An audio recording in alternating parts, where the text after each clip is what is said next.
Hello, this is your vampire host, Dumont, and today I want to talk about B3 Bakugan. Simply because right now I'm sure many of you have seen a lot of the new pictures and videos on the new Bakugans that are coming out for this year. And it looks really wild, right? And everyone's going, talking about that, all excited about that stuff. So what I'm going to do, I think it's a good time to review the B3 Bakugans that are out in the store right now and pick out the must-haves. That's what I'm going to do, okay? I'm just going to talk about my opinion, what I think is the must-haves of B3. So get these down while you can, and then you'll be ready for the new ones coming up, okay? So first off, I have Mosquito here, and you know my opinion on this guy. I think he's totally skippable. So yeah, let me pass him on. This is another one that I have. This is Atmos, and Atmos, I think at most, no pun intended, is probably a C.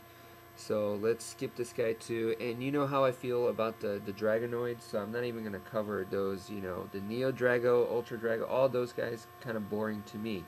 So I'm going to go into my top 3 must-haves for the B3, okay? So starting with the lowest one, number 3 position, is this one right here, Abyss Omega. You might like Stug, which was very, very popular. Another Bakugan that's very popular in this B3 line was Myriad Hades, right? It's really your personal preference, but the reason why I pick Abyss Omega is because I feel that the character is more interesting. For one thing, Myriad Hades, you might like him a lot, but it's not like the original Hades was bad, So it's not like they really, really needed that guy. This one is an original right here.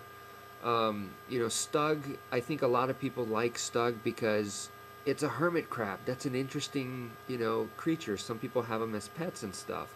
Okay, whereas other than that, I don't think Stug has really anything else going for it. I don't think they're really going to make a interesting character out of him or anything. He's just probably going to be one of those ones that gets killed off pretty quick before they start bringing out the main Guardian Bakugans, So Abyss Omega, on the other hand, is much more than just an interesting creature, It's supposed to be like an ancient Bakugan that was brought back from the dead.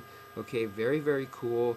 And the design is also very cool. He's like a serpent, but has like some sea qualities, so it's kind of like a fish-like sea serpent, so a deep sea creature. Very, very interesting, So that's why I had to go with Abyss Omega.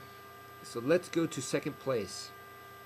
My second place is this one right here, Freezer, okay? The reason why Freezer is ranked above Abyss Omega, because look-wise, Freezer is very, very cool looking, but so is Abyss Omega, okay? What separates them is the transformation. Freezer has a much more successful, much better transformation. So because of that, I put Freezer above Abyss Omega.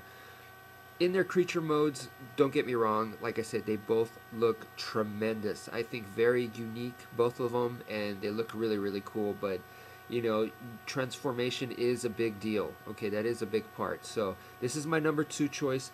And for the number 1 choice, what can it be?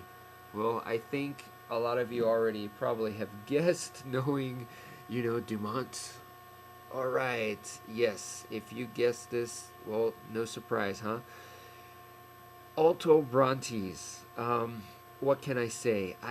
Look, if you guys don't have them and you're thinking about getting them, definitely go for it, but my strongest advice is to get him in a translucent color like this, okay? It doesn't matter what translucent, just get him in a translucent color.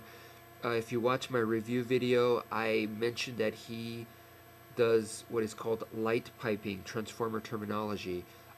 You put the light on the back of him right here, and the way he transforms, because of the way he's shaped, it's almost like a lens, even the face, and it comes out very, very cool looking. So he has that interesting, I wouldn't say gimmick, I don't even think it was intended, but it comes out better than any other translucent Bakugan that I've seen so far. So just because of that, the light piping gimmick is awesome.